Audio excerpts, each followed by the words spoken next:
सिंह साहब ने भी एक चीज बहुत अच्छा कहा कि भाई जंतर मंतर में कोई आया था 21 मई को, उन्होंने भी हाथ फैलाया कि भाई मैं लड़ाई लड़ूंगा। जब सहारनपुर जाते हैं तो भी पता चल जाता है कि लड़ाई कितने लड़े, कौन लोग लड़े हैं। तो डेट वाइज हम देख लेते हैं कि 3 दिन के अंदर कैसे वो नेशनल न्यूज बन जाता है। और कांसीराम साहब जो हमारे गुरुजी भी ने कहा था कि वो ज़्यादा आपको लोग दिखाना शुरू कर दें तो समझ लेना कि भाई उनका काम कर रहे हो आप। ये भी चीज़ है, हो सकता है कि ज़्यादा सत्य के करीब नहीं है, लेकिन कहीं ना कहीं इसमें ये है। अभी लगभग 100 विधानसभा में घूम के आया, लखनऊ आगरा मंडल, और जिस समाज की गैर राजनीतिक जड़ें मजबूत नहीं होती उस समाज की राजनीति कामयाब नहीं हो सकती। तो गैर राजनीतिक जड़ को जोड़ने का छोटा सा मुझे हाईकमांड से भी आदेश हुआ, तो एक छोटे से कार्यकर्ता, नन्हे से कार्यकर्ता सोच के मैं करने की भी कोशिश किया। और इस मामले में भी लगभग हर जाति जमात के साथ मिलने का, चर्चा करने का, सीखने का भी मेरे थोड़ा बहुत मुझे समय मिला। तो बात यही है कि आज जो जिस विषय के ऊपर हम लोग यहाँ एकत्र हुए हैं, यही है कि जो फॉल्स केसेस हम लोगों के ऊपर है उसको कैसे ख़त्म कर दिया जाए और फिर दोबारा वो लोग अपनी जो आम जिंदगी जी सके। कोई नौकरी पेशा में जाना चाहता है तो वो जाए, या प्रिपरेशन करना चाहता है तो करे। और दूसरी ओर 2 अप्रैल को छोड़ के और भी एक चल रहा है कि कैसे लोगों को जेल में भेजा जाए।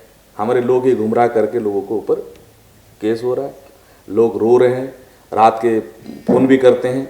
और जब हम कहते हैं कि डॉक्यूमेंट का, अभी ग्वालियर में भी बहुत सारे साथियों के साथ ये हुआ, जब हम कहें कि डॉक्यूमेंट के साथ आओ, विक्टिम कौन है, किसके तरफ हम पैरवी करने हैं, तो आते नहीं हैं।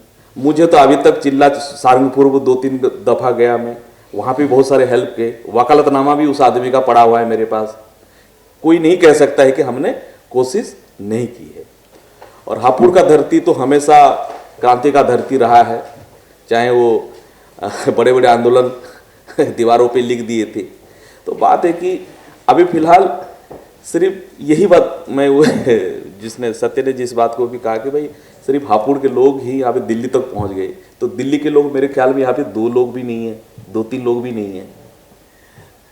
हापुड़ के लोग दिल्ली के ऊपर चढ़ाई कर दिए, लेकिन यहाँ पे दिल्ली के लोग नहीं है। हमने भी सैकड़ों लोगों को मैसेज दिया, मीडिया वाले को भी मैसेज दिया, लेकिन आ नहीं पाते लोगों। क्या वजह है?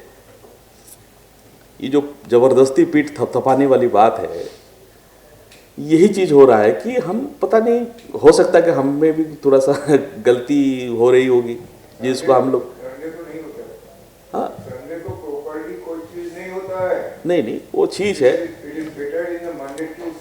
चलिए, संडे हुआ, मंडे जानबूझ के केस नहीं लड़ा जाते, मंडे के संडे में बहुत केस लड़ाए जाते हैं। संडे में लोग मरते हैं, संडे में श्राद्ध होता है, संडे में पूजा करते हैं, संडे में लोग खाते हैं, संडे में लोग परिश्रा करने जाते हैं, संडे में कौन सा चीज जो नहीं करते हैं। तो ये कहना ही हाँ, सूरज उगना बंद नहीं कर देता है, पानी बहना बंद नहीं करता है, हवा बंद नहीं हो जाता, संडे में कौन सा चीज नहीं होता है। Okay please.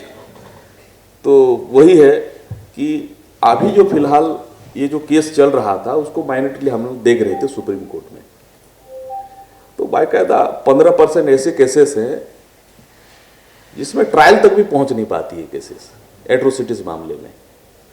ये बाकायदा हमारे जो अटॉर्नी जनरल है, जो highest law officer of this country, इन्होंने बाकायदा उसको मेंशन किया था। और 75% ऐसे केसेस हैं जहां पर एक्यूटल हो जाता है। तो कुल मिला के कितने परसेंट बचे? 75 और 15, तो 10% ऐसे केसेस हैं जिसमें प्राइमरी लेवल पे वहां पे सजा हो जाती है, या बहुत मिनिमम ये चीज है। मगर अभी या Arnet Singh versus state of Bihar का जजमेंट आने से पहले भी, Arnet Singh versus state of Bihar आने से पहले भी, अगर जब से ये एक्ट लागू हुआ है 1989 से लेकर अभी तक, या सिविल राइट एक्ट 1955 का जो हम बात कर रहे हैं, या 1993 ह्यूमन राइट्स एक्ट की भी बात कर रहे हैं, ये अलग बात है कि ह्यूमन राइट्स कोर्ट अभी तक बना नहीं है, मगर प्रावधान है, ह्यूमन राइट्स कोर्ट होना चाहिए। लेकिन अभी तक हो नहीं पाई है। ऐसे सारे डिस्ट्रिक्ट में अभी सिविल राइट एक्ट नहीं हो पाई है, एग्जीक्यूट हो नहीं चाहिए, स्पेशल कोर्ट भी नहीं बनी है। या 1995 रूल्स का जब हम एसएसपी को फोन करते हैं, बताते भी कि भाई आपने जहां जहां एट्रोसिटीज हुआ है वहां के जो आर्म एम्यूनिशन को आपने सीज किया है, वो कहते हैं कि कौन सा प्रावधान है। हापुड़ के अंदर मैं एक आरटीए बना के दूंगा आप लोगों को, पहले वहां पे हम लोग इंप्लीमेंट करेंगे। या बहुत बड़े बड़े लोगों को उत्तर प्रदेश के अंदर मैंने वो आरटीए बना के भी दिया कि भाई अभी तक 1995 रूल्स के तहत डिस्ट्रिक्ट मजिस्ट्रेट ने कितने लोगों को मीटिंग की, क्या प्रावधान किए, उसका असेसमेंट कितना किया। पहले तो मैं चाहूंगा कि एट्रोसिटीज एक्ट के ऊपर, ह्यूमन राइट्स एक्ट के ऊपर एक छोटा सा सेमिनार हो कि हमने इस तमाम जो आपके अधिकार बाबा साहब द्वारा दिए गए संविधान और तमाम जो एक्ट के माध्यम से आप कितना समझते हो। बाकायदा आपको मैं लेमैन को नहीं पूछ रहा हूं, जो लोग पढ़े नहीं है बेचारे, जो लोग जमीन पे काम कर रहे हैं उनको भी समझ में आना बहुत जरूरी है कि भाई आप एक्ट को कितना समझे हो, रूल्स को कितना समझे हो, ह्यूमन राइट्स एक्ट को कितना समझे हो, जो तमाम चीजें हैं उनको कितना समझे हो। बहुत अच्छे अच्छे लोग होते हैं, माफी चाहूंगा, एमफिल कर लिए होते, उनको कंप्लेंट ढंग से लिखना नहीं आता, बना के भी देते हैं, उसको भाई लगाओ, वो भी काम नहीं करते हैं। तो ये काम हमें बहुत जल्द से जल्द करना चाहिए। पहले कि एक अवेयरनेस सेमिनार हो जिसके माध्यम से हमें आपको नोट्स दूंगा, या अभी तो हापुड़ के टीम को मैं आरटी जो मेन चीज़ वहाँ डिस्ट्रिक्ट मजिस्ट्रेट वहाँ फाइल करना है, वो चीज़ करना है कि वहाँ से रिपोर्ट भी आए। और अभी मैं अटॉर्नी जनरल साहब का भी बताया, और उसने बाकायदा ये भी कहा कि एंटीसिपेटरी जो बेल का प्रावधान है ये कंप्लीट एब्सोल्यूट बार नहीं है, दिया जा सकता है, जैसे 14(1)(a) का भी जिक्र हुआ। और वो चीज क्या भारत में हर जगह पे हो रहा है ये, तो फिर हंगामा है क्यों बरपा। अगर इससे पहले भी अनरेस्टिंग स्टेट ऑफ बिहार होने से पहले, ये अलग बात है कि 498 के एक उसी विषय के ऊपर सुप्रीम कोर्ट का यू ललित का ही जजमेंट है वो, अनरेस्टिंग वर्सेस स्टेट ऑफ बिहार का, उसमें उन्होंने जजमेंट पास किया। लेकिन जहां भी क्लैश इंटरेस्ट होता है, आपके इंडियन जुडिशियरी हो, एग्जीक्यूटिव हो, हर जगह पे, क्या सुप्रीम कोर्ट के जजेस को या हाई कोर्ट के जजेस को लोअर कोर्ट नहीं पता universal declaration of human right है? क्या डिस्ट्रिक्ट मजिस्ट्रेट नहीं पढ़ा ये चीज़ को? एसएसपी नहीं पढ़ा है ह्यूमन राइट आपका सेक्शन 11 को, कि राइट टू प्रोटेस्ट? या सुप्रीम कोर्ट का अभी जो जजमेंट है रामलीला मैदान आंदोलन versus home ministry, home affair ministry secretary के खिलाफ जो केस था, उसको बाकायदा सुप्रीम कोर्ट ये भी कह रहा है कि भाई you can not take this right arbitrarily. आप एग्जीक्यूटिव एक्शन को, उसके अंदर ये सारे के सारे फॉल्स केसेस आ जाते हैं। या हमने अभी तक कितने रीट फाइल की है फॉल्स केसेस के खिलाफ, और ईमानदारी से पूछा जाए, अभी तक मुझे भी पूर्णतः ये कोई इंफॉर्मेशन नहीं दे रहा कि कौन से स्टेट में किस लेवल पे केसेस है। अभी 3000 केसेस योगी सरकार ने 20,000 केसेस समथिंग है उसको वापस ले रहा है, जो एमएलए एमपी लोगों का। तमिलनाडु का अंडर भी हो रहा है, सब जगह पे एमएलए एमपी जो जगह। अच्छा, सबसे बड़ी बात है कि माफी चाहूंगा कि तड़ीपार लोग भी हैं इस देश में, उनका केसेस भी वापस लिया गया। 307 लगा हुआ था डिप्टी चीफ मिनिस्टर के अगेंस्ट में, वो लोग भी हैं यहाँ पर। बड़े बड़े मर्डरर हैं, दंगे फसाद जो करते हैं ये हैं। मुजफ्फरनगर दंगे में 1000 बच्चे मर गए, हालांकि वो समाजवादी पार्टी का सरकार था, लेकिन उनका मुस्लिम प्रेम भी है, उसको भी लोग समझ रहे हैं, अलग बात है वो। लेकिन वहां पे इतना बड़ा कांड होगा, उनका भी कोई ये नहीं है। राम मंदिर 1992 का सब लोगों ने देखा क्या हुआ, दंगे फसाद हुए। तो ये जो तमाम चीजें हैं उनको मुकदमे वापस लिया जा रहा है। और हमारे जैसे और भी जो लोग हैं यहाँ पे जो विक्टिम है, वो लोग भी हैं, मौजूद हैं। हमें कोऑर्डिनेट करने की जरूरत है, और एज इट इज इसका असेसमेंट हो। 2 चीज के बारे में मैं ज्यादा ट्रेस दूंगा कि एक तो प्रॉपर स्टडी हो इस चीज का कि जो हम लोगों के जो सिपाही हैं, सोल्जर हैं, वो लोग अधिकार के बारे में कितना जानते हैं, पुलिस इंक्वायरी के बारे में कितना जानते हैं, एफआईआर के बारे में जनता जानते हैं, थोड़ा बहुत जो लीगल नॉलेज होता है। कंप्लेंट हमारे सामने लिखिए कंप्लेंट, फैक्ट्स क्या है उसको कैसे लिखा जाए। अभी थोड़ा सा हम लोगों को गाइड किया है कि वो भीम आर्मी के कुछ सोल्जर थे उत्तराखंड में, बहुत सारे कैडर कैंप लिए, उनको नोट्स दिए, तो वहाँ पे वो सीधा सीधा सुप्रीम कोर्ट का जजमेंट है मार्कंडेय काटजू और ज्ञान सुधा मिश्रा का, कि अगर एसएसपी को एसपी को बता दिया जाता है कि हाँ एट्रोसिटीज हो सकती है या ऑनर किलिंग हो सकती है, उसके बावजूद अगर वो कोई काम नहीं करता है तो उसके ऊपर भी होगा। उसको हमें उत्तराखंड में हमने थोड़ा सा इंप्लीमेंट करने की कोशिश किया। भाई आपका तो वर्दी गया, आप ट्रिपल स्टार तो गया, तो खतरा जैसे हुआ तुरंत सेक्शन लगाया उसने। तो यही है कि उन जिस बंदों को वहां पर हम लोग भेजे थे वो लोग थोड़ा ट्रेंड करके आए थे, नोट्स दिए थे उनको, और उसके पुलिस के ऊपर ही हम लोग सबसे ज्यादा टारगेट करें, या जो एग्जीक्यूटिव बॉडी है उसके ऊपर ज्यादा टारगेट करें। एक कहते हैं कि जो ऑपरेट कर रहा है उस हाथ को अगर तोड़ दिया जाए, जैसे चमचों के बारे में मान्यवर कांसीराम साहब ने कहे, तो यहां पे भी यही है, जो संविधान को लागू करा रहे हैं उस हाथ को भी अगर अच्छा से हम पकड़ लें तो भी हमारा काम बन जाएगा, और हो भी रहा है। ऐसा नहीं है, सुप्रीम कोर्ट से भी हमने रिलीफ दिया काफी लोगों, हमारे लोगों को कोशिश की, और कोशिश में कामयाब हुए, फेलियर भी हुआ, सक्सेस भी हुए। लेकिन ईमानदारी से जो लोग, भाई जिसको पता हो तब तो वो पैरवी करेगा। हमें पता ही नहीं है कि क्या होना है क्या नहीं है, क्या शकल सूरत है, कितने लोगों पर क्या क्या हुआ है। और मैं आपको सबसे बड़ा एग्जांपल उसमें डिफेंड कर रहा हूं, उसको सपोर्ट कर रहा हूं, मैं कोरोबोरेट कर रहा हूं सत्य प्रसाद गौतम का जो स्टेटमेंट है कि आप पॉलिटिकली इस यूथ को आप उतना सक्सेसफुल नहीं हो सकते। सबसे बड़ा वजह है, मध्य प्रदेश के अंदर दिग्विजय सिंह को सम्मानित करके माला पहना के ये चीज को मैंने पैरवी किया, हम अतिथि थे वहां पर, और कमलनाथ जी को बाकायदा जाके मीट भी किए कि मध्य प्रदेश के अंदर जो हमारे समाज के लोग हैं कि भाई उनको आप वापस लीजिए। उन्होंने हाँ भी बोला, सरकार 3-4 महीने भी चली लेकिन कोई अमल नहीं किया। दूसरा एग्जाम्पल, राजस्थान के अंदर माननीय मुख्यमंत्री जी को भी बार बार कहा जा रहा है कि भाई इसको वापस करिए,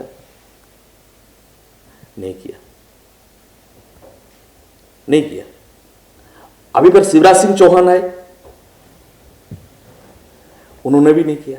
तो मैं ये कहना चाहता हूं, कांग्रेस सरकार चाहे कांग्रेस की हो बीजेपी की हो, मैं इसीलिए दोनों एग्जाम्पल दे रहा हूं, करना होता तो कर दिए होते, नहीं कर रहे।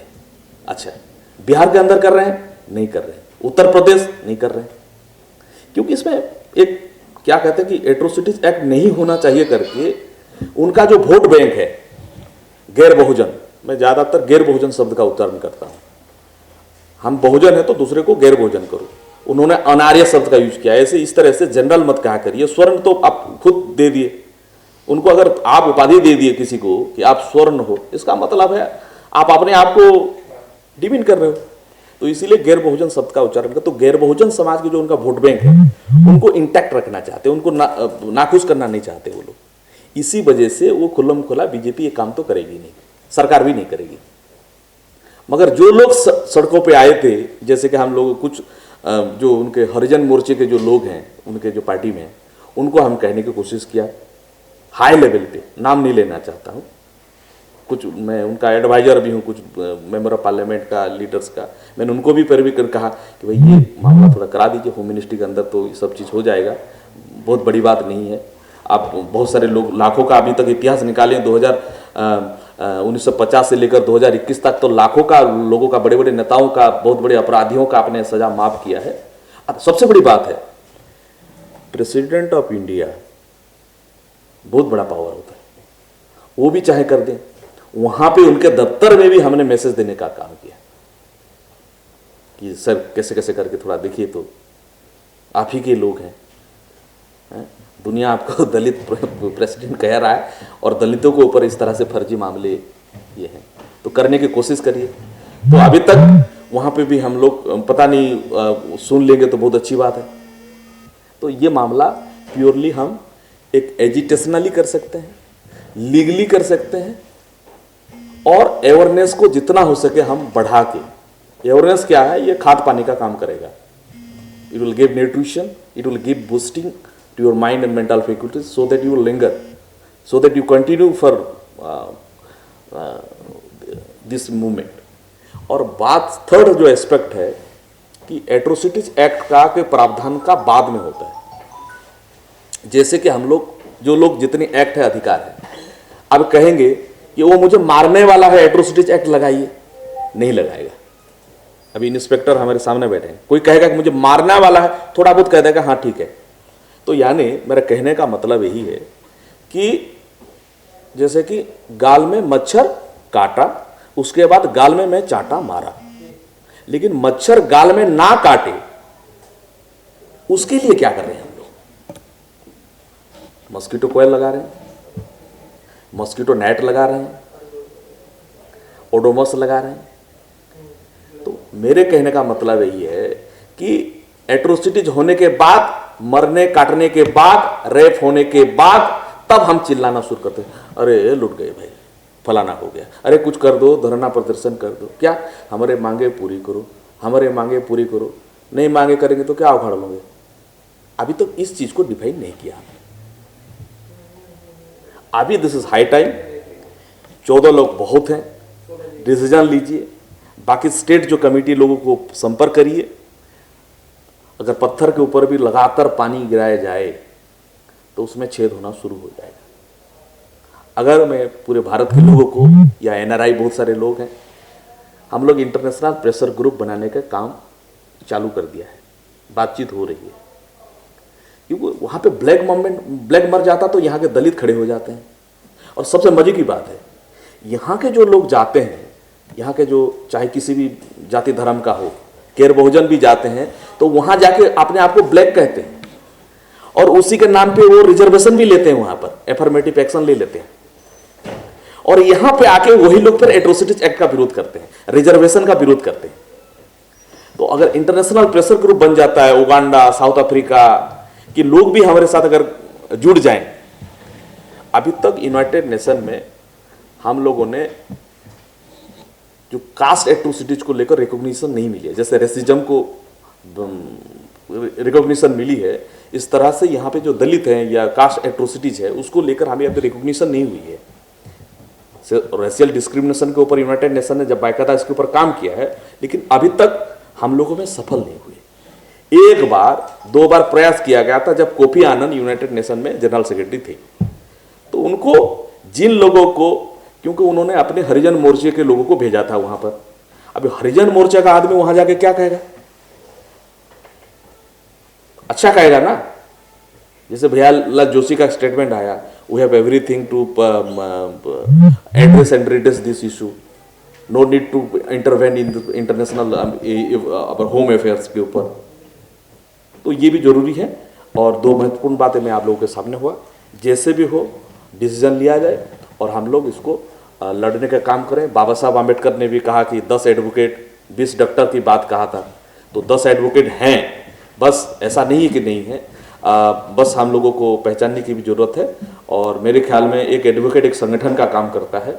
हम आगे भी इस लड़ाई को जारी रखेंगे और नेक्स्ट मीटिंग आप जब कर रहे हैं तो इसको रिपीट ना किया जाए, बल्कि इस मीटिंग में भी हमने क्या अचीव किया, जो गोल हमें निर्धारित किए थे, ऑब्जेक्टिव जो हम लोगों को ये था, उसको हम अचीव किए कि नहीं किए, इसके ऊपर भी आप जरूर विचार करें। कोऑर्डिनेशन कमेटी बना के मेरी बात को आप लोगों ने ध्यान से सुना।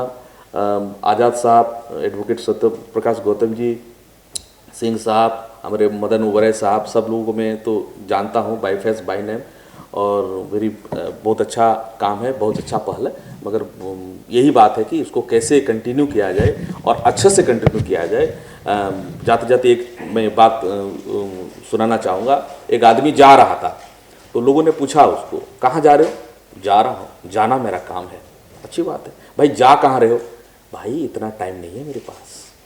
अरे देख तो लो भाई, कहाँ जाओगे ना, अब डिस्टर्ब मत करो, मैं जा रहा हूँ, ठीक है, मैं मूवमेंट में हूँ, मैं मिशन का सिपाही हूँ, सच्चा सिपाही हूँ, मैं काम कर रहा हूँ। भाई जा कहाँ रहे हो ये तो पता करो भाई, जाना कहाँ है, एड्रेस है तुम्हारे पास? एड्रेस देखने का टाइम ना है हमारे पास, हम जा रहे हैं, ऐसा ना हो जाए। इसीलिए एड्रेस यहीं पे तय करें, जाना कहाँ है, कहाँ तक जाना है, जाके क्या होगा, ये जरूर दिखाएं। बहुत बहुत धन्यवाद। जय भीम, जय भारत।